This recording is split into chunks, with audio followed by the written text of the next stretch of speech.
Hey, this is Arieh Samson with the All Go West Festival in West Asheville, North Carolina, and you're watching AMBY.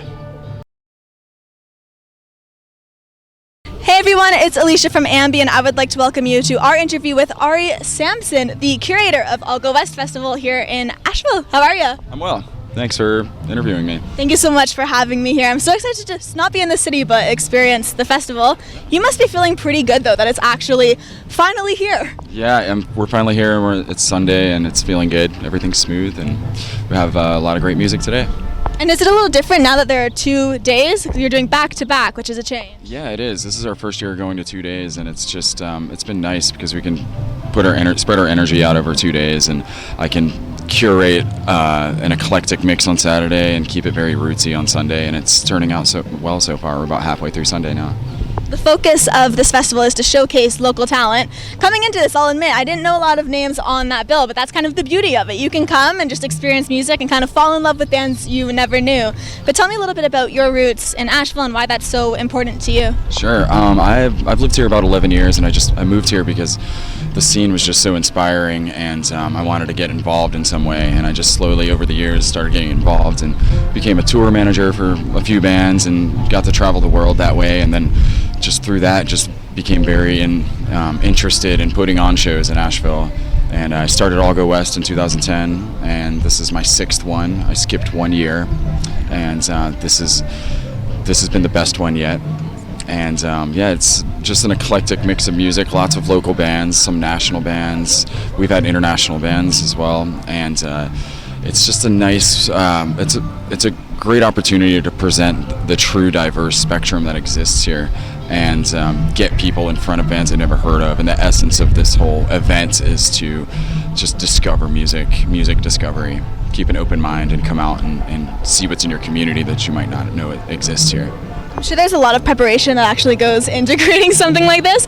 Any bumps in the road getting to this point, or has it been pretty smooth sailing? You know, this one, I'd be lying if I said it was all smooth, but bands will cancel for this and that, but otherwise this year has been the smoothest ever, and I just have an amazing staff here at All Go West, and it's people that work in all aspects of the industry that come together, and there's lots of community coming together, volunteers. There are people like Jessica Thomason at Echo Mountain was here volunteering. I spoke with her this morning. Yeah, she was a volunteer for us yesterday, and just folks like that coming out to make it happen. It really takes a village for All Go West to happen. It really is such a communal feel when you go to something like this. I definitely noticed that when I was talking with Robots Win yesterday. They were saying that's one of the reasons that they fell in love with the city, why they like it so much. But I've never heard so many people shout out one person. Yesterday you had so many bands after their sets go, yes! Like they were really shouting you out. They truly appreciate it. So to know that you're actually doing something really cool for this community must be pretty fulfilling. Yeah, it's incredibly humbling, and it just warms my heart. And a lot of these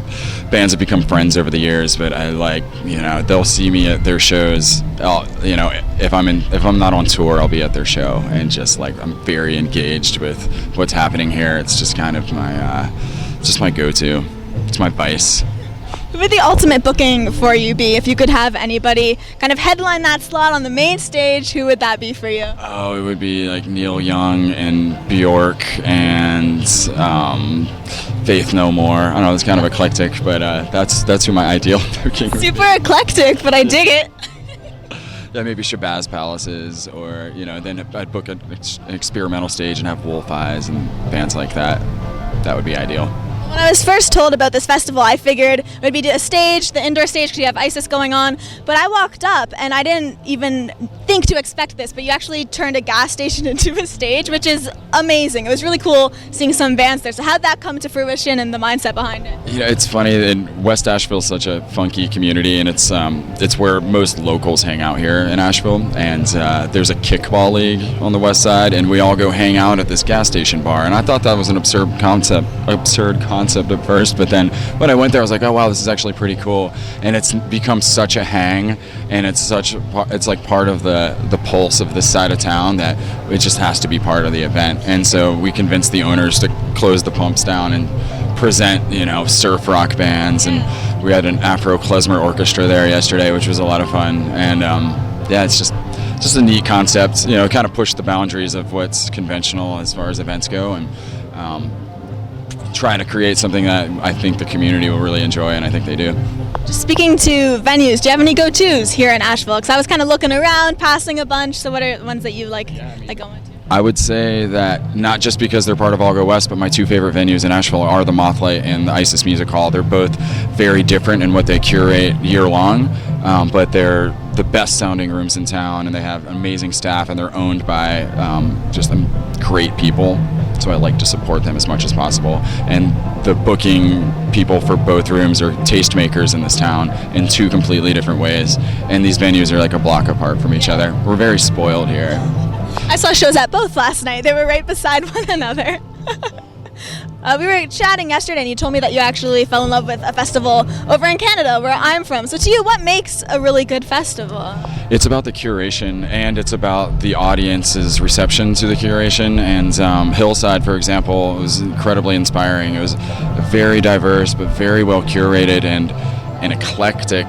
The audience is the most respectful audience I've ever seen, and my take, I just walked away with so many records, and I was a fan of 10 new bands from Montreal and Toronto and Halifax. Represent. It was awesome. I was especially into this band called Nap Eyes from Halifax.